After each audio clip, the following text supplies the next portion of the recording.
देखिए, मैंने शकील साहब ने क्या कहा मैंने देखा नहीं है, इसलिए उस पर कोई टिप्पणी करना उचित नहीं है। लेकिन कांग्रेस पार्टी में एक बड़ी परेशानी ये है कि यहाँ पे कोई फोरम ही नहीं जिस पे बात की जा सके।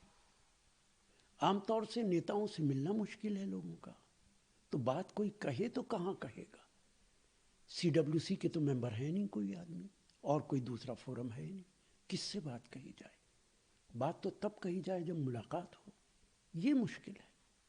आपको लगता है यही कारण है जो शकील साहब ने पार्टी छोड़ने के बाद भी राहुल गांधी को डरपोक बता दिया, ये भी कह दिया कि बड़े नेताओं से वो घबराते हैं, देखिए, डरते हैं? ये इससे मैं इत्तेफाक नहीं करता।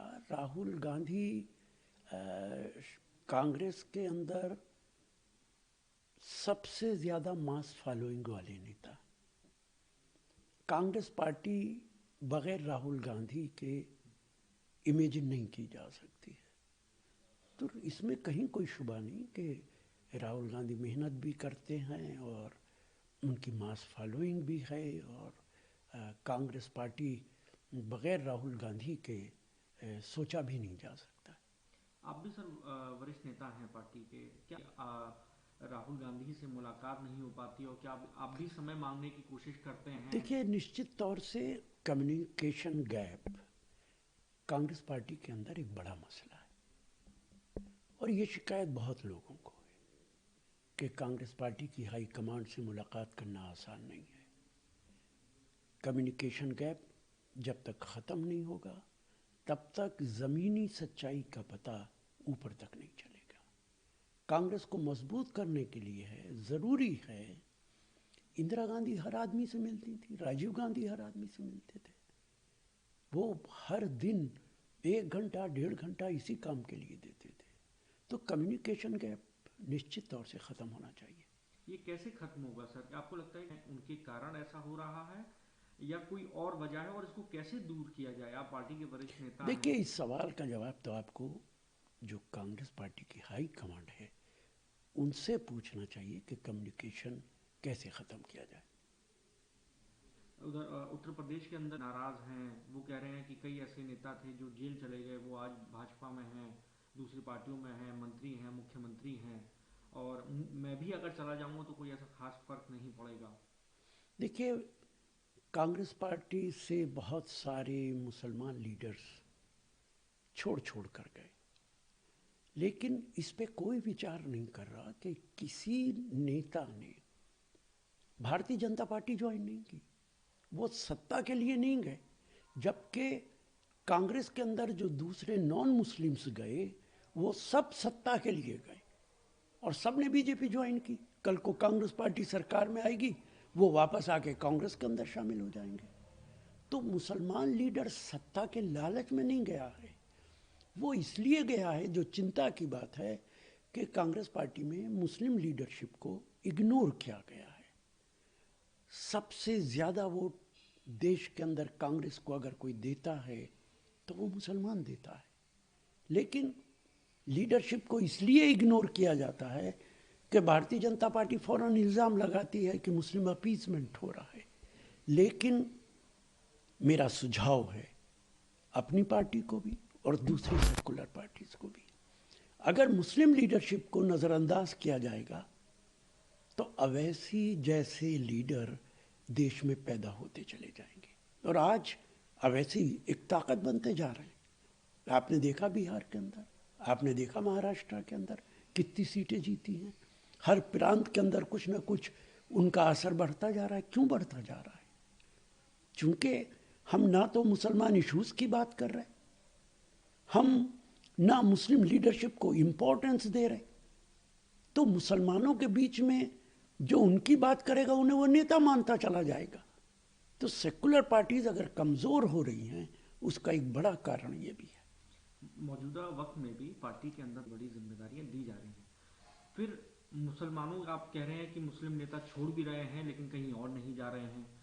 पार्टी गुलाम नबी आज़ाद का भी साहब भी जो है छोड़ के गए थे, लेकिन इसमें गलती पार्टी की कहाँ है? ये तो फिर मुस्लिम नेताओं को सोचना होगा कि वो छोड़ क्यों रहे हैं जब इतना कुछ पार्टी ने उनको सही समय पर दिया।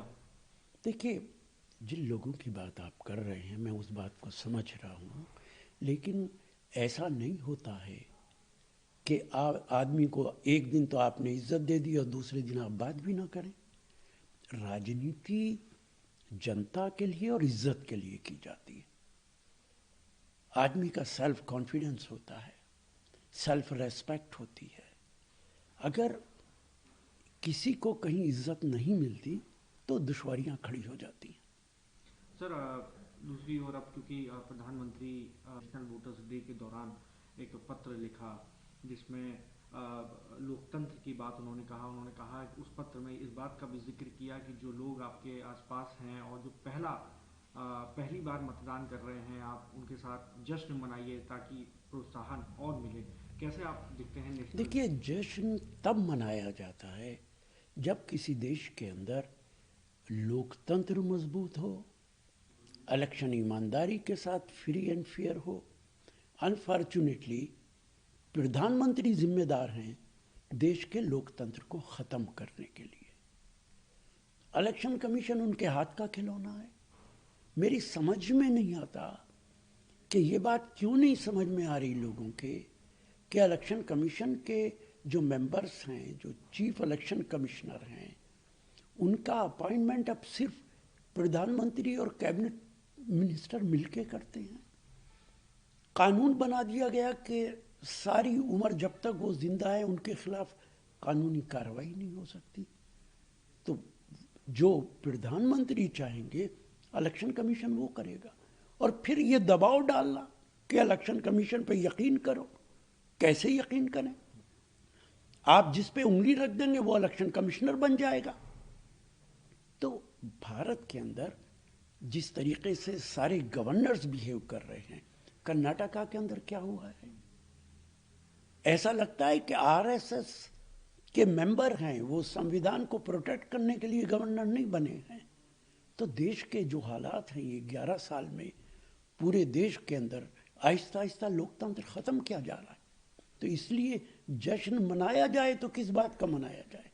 ये तो ऐसे वक्त में हम खड़े हैं जहां हमें लड़ाई लड़नी पड़ेगी देश के लोकतंत्र को हिफाजत करने के लिए। 26 जनवरी पहला साल का उनकी मन की बात क्या अपेक्षा रखते हैं और 26 जनवरी के मौके पर आप क्या सरकार से? देखिए, मन की बात पूरी दुनिया के अंदर सबसे पहले अयूब खान ने शुरू की थी और अब हमारे प्रधानमंत्री दुनिया में दूसरे हेड ऑफ द स्टेट हैं जो मन की बात करते हैं। वो अपने मन की बात करते हैं, जनता के मन की बात नहीं करते। मेरी उनसे दरख्वास्त है अदब के साथ, अपने मन की बात छोड़िए, देश की जनता की मन की बात कीजिए, किसान के मन की बात कीजिए, मुसलमानों के मन की बात कीजिए। आप उनके मन की बात नहीं करते। बांग्लादेश में सर एक और उस व्यक्ति को मार दिया गया, कैसे आप देखते हैं? और ये 10वीं घटना है जिस तरह से माइनॉरिटी। जितनी निंदा की जाए इतना कम है। लेकिन यह हमारी विदेश नीति की भी कमी है। अगर बांग्लादेश के फार्मर प्राइम मिनिस्टर को आप भारत में जगह देंगे और वो भारत की धरती से बांग्लादेश की राजनीति करेंगे तो बांग्लादेश से हमारे रिश्ते कैसे ठीक हो सकते हैं? आप कैसे दबाव बना सकते हैं बांग्लादेश पे कि क्या होना चाहिए, क्या नहीं होना चाहिए?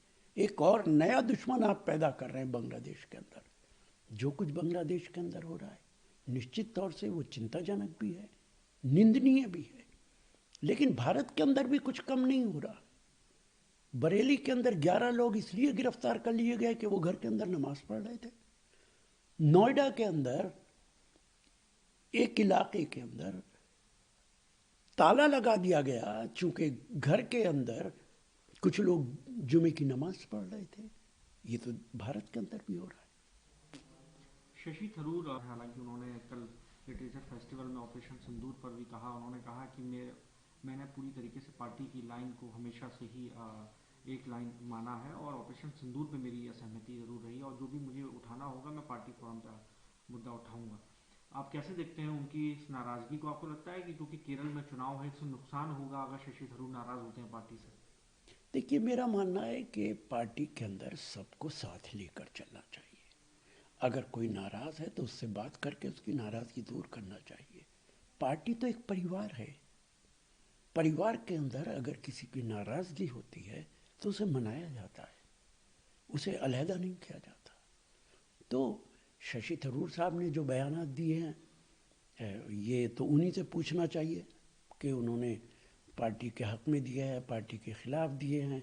लेकिन जहाँ तक ऑपरेशन सिंदूर का ताल्लुक़ है, ऑपरेशन सिंदूर पे तो पूरी कांग्रेस पार्टी सरकार के साथ खड़ी थी, पूरा देश सरकार के साथ खड़ा था।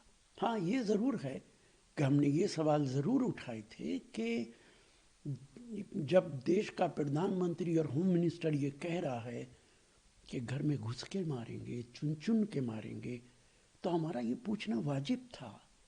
आपने कुछ इमारतों को डिमोलिश करवा दिया, जिसे आपने कहा कि ये आतंकियों के अड्डे थे, लेकिन आतंकी तो जिंदा हैं।